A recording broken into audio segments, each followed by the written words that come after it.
Hello everyone, আসসালামু আলাইকুম। Welcome back to my channel. আশা করি সবাই ভালো আছেন। তো আমি লাস্ট ব্লগে চুই পিঠা বানিয়েছিলাম। আজ আমি এগুলোকে কেটে ভাজি করব।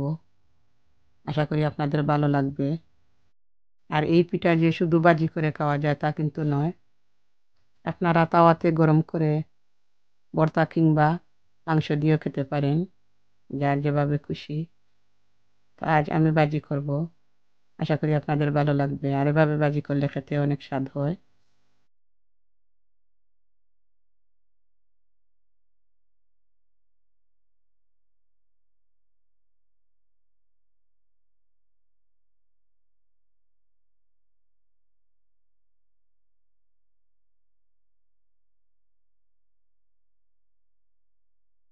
এখানে আমি একটি পেঁয়াজ আর সামান্য ধনেপাতা নিয়েছি।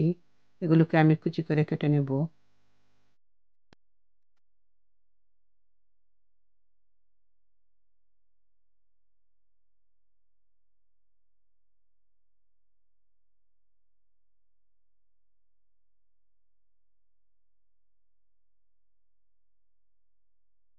এই তো পেঁয়াজ, সই পিঠা আর ধনিয়া পাতা কেটে রেখেছি।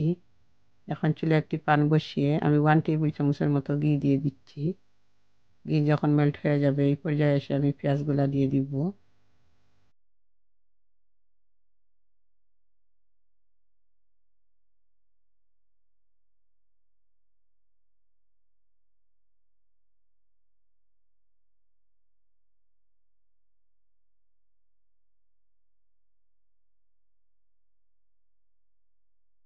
দিয়ে দিচ্ছি পেঁয়াজ আর স্বাদ মতো লবণ। দিয়ে আমি হালকাভাবে ভেজে নেব, বেশি কড়া করে ভাজবো না। পেঁয়াজ হালকা ভাজার পর পিঠা দিয়ে দিব।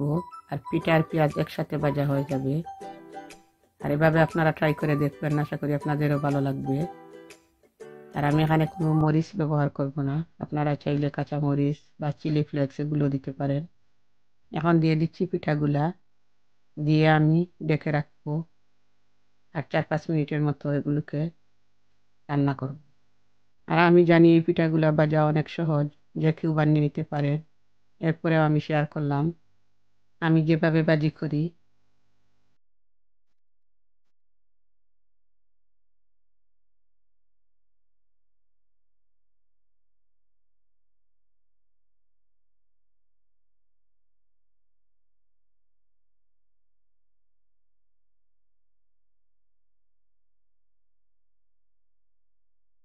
এই তো আমার পিঠাগুলা হয়ে আসছে।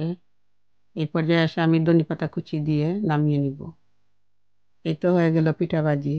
এখন পরিবেশন করেও দেখাবো কেমন হয়েছে। সবাই ভালো থাকবেন। আজ এখানেই বিদায় নিচ্ছি। আল্লাহ হাফেজ।